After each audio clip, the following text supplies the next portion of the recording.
yesterday, the big shocker came in from the IIP figure. Sonal Verma of Nomura joins in to talk about that. Sonal, morning. What did you read that as? A one-time aberration, or are you worried about how much of a step down there might be in industrial growth? Mithali, the IIP numbers have been surprising for quite some time now. We were expecting a couple of factors like unseasonal rains and working day loss to actually lead to a lower number, but the extent of decline has definitely surprised us. The other thing I'd mention is that, between April to December, industrial production numbers, actually the index has not moved up at all, whereas on an average it increases during this period by 5.5 to 6%, essentially meaning that production has not increased at all between April to December. So, either the data is not capturing the true production levels very well, or indeed industry is slowing down. But this does not tie up with, some of the other indicators on tax collections, etc., excise collections, which actually have continued to be strong. So we would look at this number with a pinch of salt. Yes, industrial numbers are definitely not accelerating. They're sort of leveling off now. There's been some moderation, but would not read that as a big collapse in economic activity. When you look at all the parameters that you have at hand, Sonal, including the IIP number, can you conclude that there is some sluggishness which is creeping into the economy, or do you think that kind of a takeaway is very difficult to take at this point? There is sluggishness, there's no doubt. The sluggishness, I would say, is confined to certain sectors. For instance, the burst of investment activity we had seen early on in the year, it's possible was more pent-up increase in investment demand, and that segment of the activity has definitely come off. I don't think that, there is sluggishness on the consumption side. Despite the numbers we've got on the IIP yesterday, the consumer side of the economy actually continues to be very strong. The third sector where there has been a big pickup actually then has been on the export side. In the last 3 months now we've seen a sustained pickup in the export side. So it's a mix. There has been a sluggishness on the investment side, there's been some sluggishness on the industry side, but there are also there's sort of a good activity levels we're seeing on the services side and on the consumption side of the economy. So on the whole, we are sort of, I would say, in a stable zone, sort of a consolidation zone as far as the economic activity is concerned. Is it a rock and a hard place though for the RBI, Sonal, with growth beginning to trip up like this and inflation raging the way it has been? Definitely, I think in the last 1 month, the upside surprise on inflation is really what matters at this stage.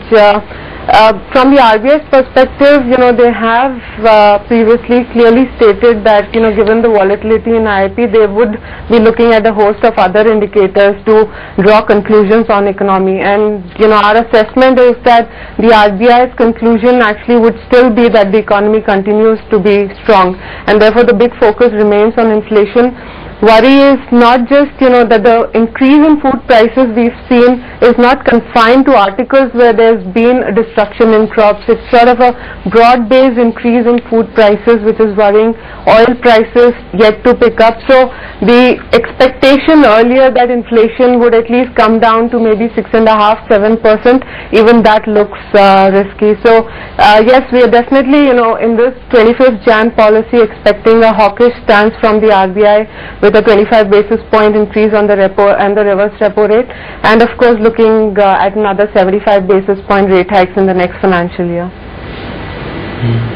What do you expect the next couple of inflation readings to be like, Sonal? And there was a high-level meeting yesterday at the government. Are you expecting any knee-jerk reactions from the government to try and cool down inflation through any kind of commodity price curves, etc.? What do you expect in terms of policy action as a reaction?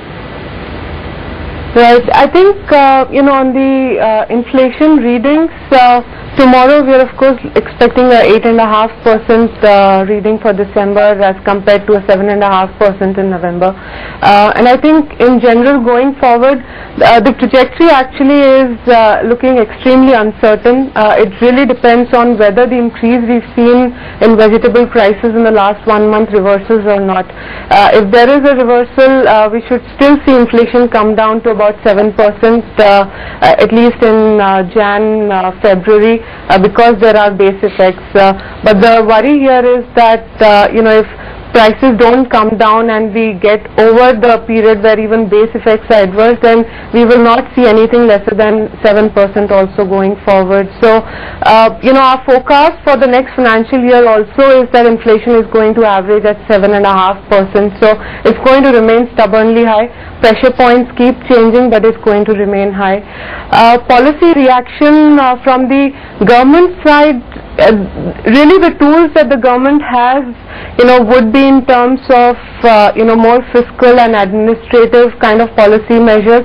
They've already, announced import of onions from Pakistan, but there are limitations on how much we can actually use trade channel as a means to get food inflation down, because food inflation is up globally. It's not really restricted to India, and India is such a big player in the global market that if India goes out to import, it's actually going to push global prices up. The other issue is, and this is something that the finance minister himself has indicated, is the widening gap between retail and wholesale prices. Actually managing retail prices, of course, from the government through a macro response actually would be very difficult. So most likely, food inflation is really here to stay. Last year, Sonal, you had one of the most aggressive targets on where the bond yield could head. This year, the expectation was that yields had peaked out, but they're beginning to inch up again. Where do you see bond yields headed for 2011? I think during 2011 our strategy team is expecting, for instance, by March 2012 for yields to be around 8.2% levels on the 10-year, which is essentially around where they are actually currently. I mean, I think there is sort of tug of war on the bond yield side as well. For one, we would expect the RBI to continue to conduct open market operations going into next year, so that's going to be a positive. But on the other hand, we do have rate hikes continuing, and of course, the government borrowing program which will be announced in the February budget. We actually do see risks of a fiscal slippage next year, because when inflation is running very high, it will be difficult for the government to really cut down expenditure very drastically. Also, next year is the last year of the 11th five-year plan, and that's going to see a significant pickup in plan expenditure. Subsidy bills are already elevated, so those are also some of the pain points for the bond market. So overall, not much of a rally expected. Pressure is more on the upside. Thanks, Sonal, very much for joining in today with your views. That's the Nomura view on macro and how it might pan out in 2011. Markets beginning to come